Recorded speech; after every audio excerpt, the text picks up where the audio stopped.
Welcome to the series on alcohol brands.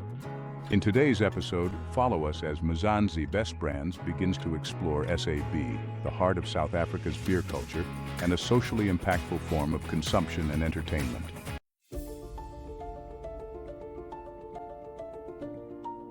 We will review the history that came to life and how it affects the people and the economy of South Africa. From colonial times to the present, SAB's journey has been one of brewing tradition, economic strength, and global expansion.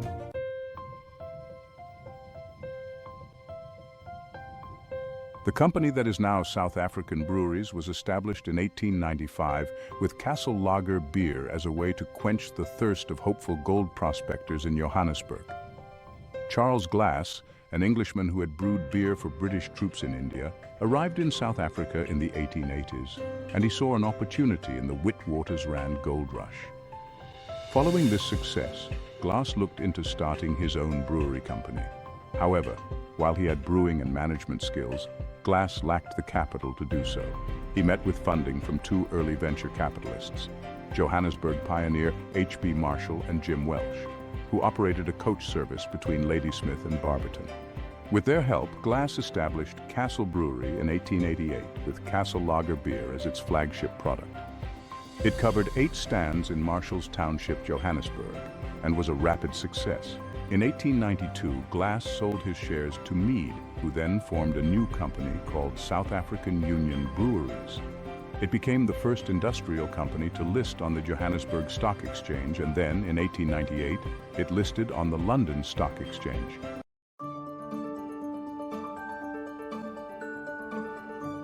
The company's earliest international venture was in 1910 when it founded Rhodesian Breweries in southern Rhodesia, now Zimbabwe. This subsidiary spearheaded SAB's initial international expansion efforts, having established new breweries in northern Rhodesia, now Zambia and Bulawayo, southern Rhodesia, in the early 1950s. Further international expansion came in the 1970s and 1980s, with the establishment of breweries in Botswana, Angola, and the buying of Compañía Cervecera de Canarias of the Canary Islands. Nevertheless, prior to 1990, SAB remained primarily focused on domestic opportunities.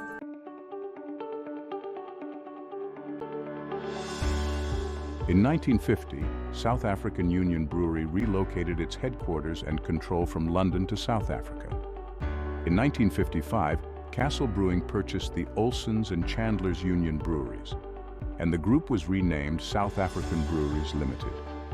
SAB is a major brewery headquartered in Johannesburg, South Africa, and was a wholly owned subsidiary of SABMiller until its interests were sold to Anheuser-Busch InBev on the 10th of October 2016. SAB is now a direct subsidiary of Anheuser-Busch InBev SANV. The demand for beer prompted the first Dutch governor, Jan van Riebeeck, to establish a brewery at the fort as early as 1658, beating the first wine production by 6 months. In the same year, Pieter Visagi brewed the first beer from the waters of the Liesbeek River. Over the next 200 years, brewing made its mark in the Cape and beyond. Noted brewers of the time included Cloet at the Newlands Brewery, Olsen at the Anberg Brewery, Jacob Letterstedt at Mariendal Brewery, also in Newlands Hidding at Cannon Brewery, Martiensen at the Salt River Brewery, and a second Cloet in Kloof Street.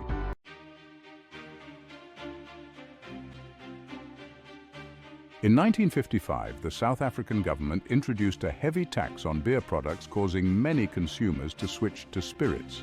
After SAB was established on the foundations laid by Charles Glass in 1956, it acquired 2 of its South African competitors, Chandler's Union Breweries and Olsen's Cape Breweries, established by Norwegian Anders Olsen, who created Lion Lager. This enabled the company to garner over 90% of the South African beer market and signaled the start of an acquisition drive that would put SAB on the global beer map. From its roots, SAB aimed to expand into Africa, China, and Central and Eastern Europe. The company increasingly expanded internationally, making several acquisitions in both emerging and developed markets. In 1999, it formed a new UK-based holding company, SAB plc, and moved its primary listing to London to access increased capital for funding future acquisitions.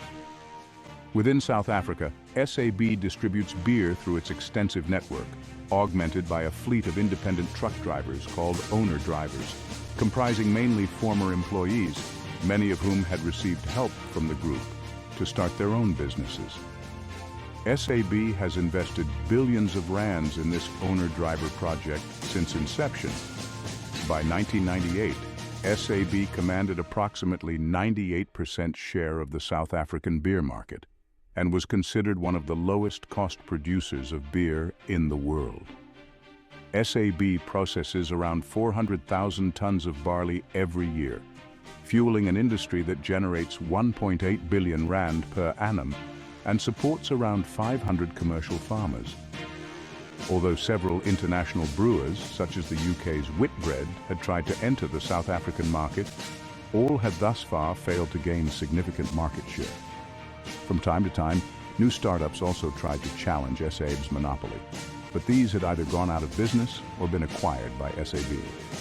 A case in point was National Sorghum Breweries, a black business consortium founded in 1990 and the first new player in the beer industry in more than 10 years. SAB's supremacy was under threat, observers said, and some thought that within a few years NSB could achieve 10% market share. Instead, the company ran into financial difficulties and failed to gain any significant share of the market.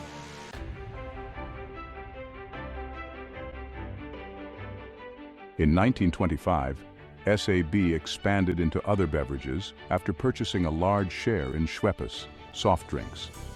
In 1960, the group purchased a controlling interest in Stellenbosch Farmers Winery, which, along with Distillers Corporation, contributed 98 million rand to group earnings in 1997. Further diversification came in 1967 with the establishment of a new subsidiary known as Food Corporation, focusing on coffee, tea, and food products. An even larger diversification push was undertaken in the 1970s and 1980s when the SAB group of companies purchased or established numerous unrelated operations, including grocers, OK Bazaars, furniture factories and stores, Associated Furniture Company, shoe factories and stores, Shoe Corp and clothing stores, Scott's Stores, and Edgar's Fashion Group. In 1996, more than 20% of SAB's workforce was employed in these companies. In 1969, these interests were merged with a hotel chain owned by Saul Kerzner to form a separate subsidiary known as Southern Sun Hotels. Kerzner remained with Southern Sun as its managing director for several years thereafter. In 1983, Kerzner left SAB, but remained a significant shareholder in the company.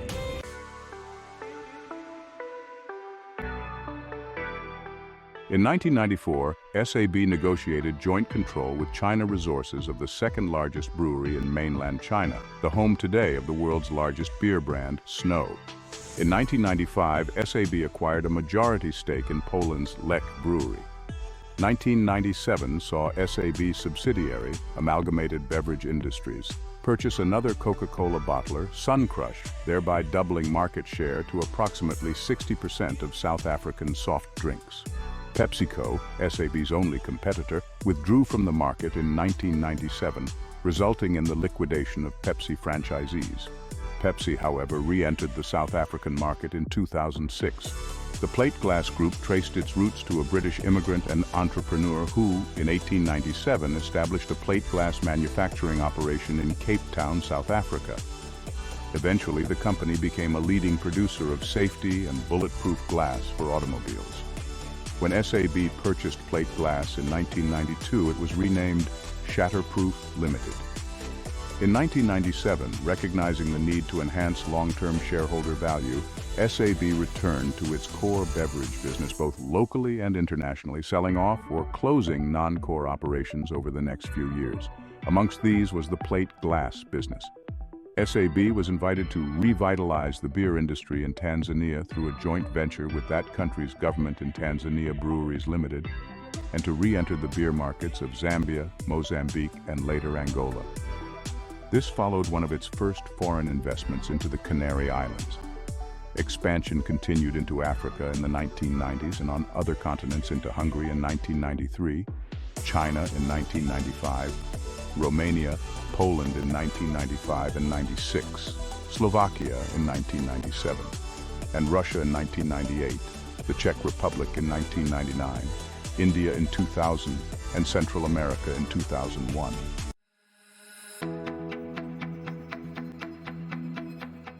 In 2002, SAB acquired the Miller Brewing Company, the second largest brewer in the USA, and a name change is effected to SABMiller.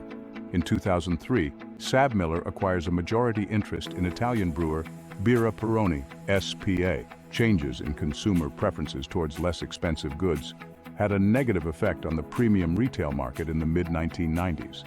SAB offloaded the OK Bazaar grocery chain in 1997 for R1, after losing nearly 20 million rand per month.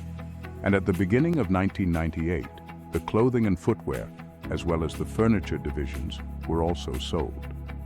Later, SAB also sold its 21% minority stake in Edgar's Fashion Group in 2004. In December 2004, SAB Limited acquired 100% of Amalgamated Beverage Industries Limited, which became the soft drink division of SAB Limited, creating the largest beverage company in South Africa. In 2006, CR Snow Breweries, SABMiller's joint venture in China, becomes the largest brewer in China by sales volume and by brewing capacity. In 2008, SABMiller combines Miller Brewing with the U.S. business of Molson Coors to create the Miller Coors joint venture. By the end of March 2009, SABMiller produced global lager volumes of 210 million hectoliters, with total group revenues of $25,302 million US. In 2012, SABMiller, Anadolu Group, and Anadolu Efes conclude a strategic alliance covering Turkey, Russia, the CIS, Central Asia, and the Middle East, with SABMiller's Russian and Ukrainian beer businesses contributed to Anadolu Efes in exchange for a 24% equity stake in the enlarged Anadolu Efes Group.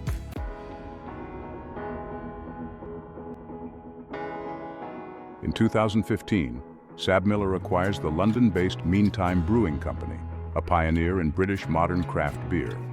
On the 10th of October 2016, Anheuser-Busch InBev acquired SABMiller for £69 billion. The arrangement had been approved by shareholders of both companies on the 28th of September 2016, and the deal closed on the 10th of October 2016. The acquisition ended the corporate use of the name SABMiller. After the deal closed, the new company's name changed slightly to Anheuser-Busch InBev SA-NV, abbreviated as AB InBev. It is trading as ABI on the Brussels Stock Exchange, as Bud on the New York Stock Exchange, and as ANH on the Johannesburg market.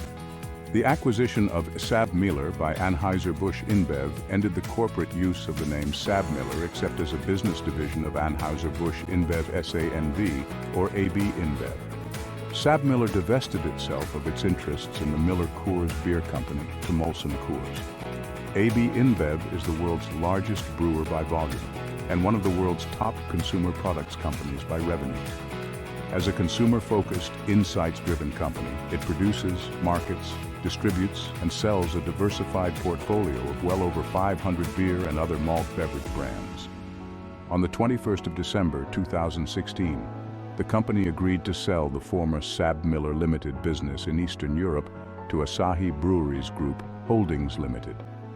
Anheuser-Busch InBev had previously agreed to sell Grolsch Brewery, Peroni Brewery, and Meantime Brewery to Asahi. Around the same time, the sale of SABMiller's 49% share in Snow Beer to China Resources Enterprise also closed. The constant pace of corporate activity has meant that head office executives act much more like investment bankers than they are beer executives. The top industry executives might also have become addicted to a steady pace of corporate activity.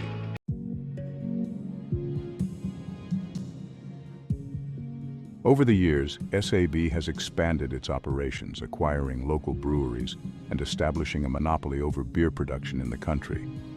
Its products became part of the daily lives of South Africans, influencing social spaces and community traditions. International expansions have also meant a lot for SAB. SAB's story is a reminder of the power of industry to shape nations. From its humble beginnings in Johannesburg, SAB has influenced the lives of millions, building communities, creating jobs, and becoming a symbol of South African pride.